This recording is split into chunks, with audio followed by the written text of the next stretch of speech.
Today we're going to make a classic cocktail, the White Lady. For this drink, you're going to need a coupe glass, a jigger, a fine mesh strainer, a cocktail shaker, a citrus juicer, and a cutting board and a small knife. This drink uses gin, Cointreau, freshly squeezed lemon juice, and optionally, an egg white. This drink is a classic. It has a somewhat contentious origin, but it's essentially a sidecar with gin. However, this recipe calls for the addition of egg white as well. In Paris, there was a Prohibition-Era drink called the White Lady invented by Harry McElhone that consisted of Cointreau, brandy, and crème de menthe.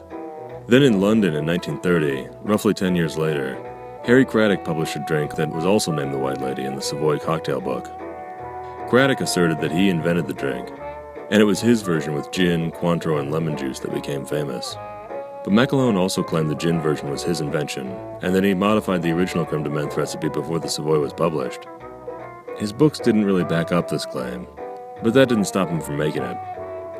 The Savoy recipe did not include an egg white. That came about over a decade later, and seemed to originate from the bar scene in New York.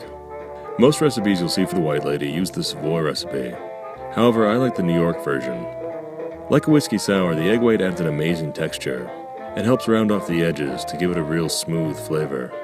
It tastes like a creamsicle, only with booze. And besides, it seems to fit better with the name.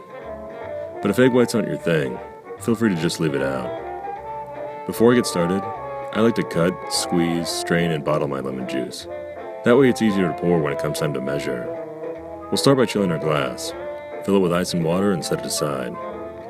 Next, we're going to crack open our egg and roll it back and forth to separate the white from the yolk. I like to start with this in case I screw it all up. If you're using pasteurized egg white, measure out an ounce and add it to the shaker. Then measure 1.5 ounces of gin, add that to the shaker. Measure 3/4 ounce of Cointreau, add that to the shaker. Measure 3/4 ounce of lemon juice, add that to the shaker. Then we're going to give this one a dry shake, which means without ice. This will help emulsify the egg white. Next we'll add the ice, and shake it again to chill it down and give it some dilution. Dump the ice from your coupe glass, and double strain the contents of your shaker into your chilled cocktail glass. Garnish need not apply. And there she is, the White Lady. Cheers. Click here for more videos. Be sure to subscribe, and check us out on Facebook, Twitter, and Instagram.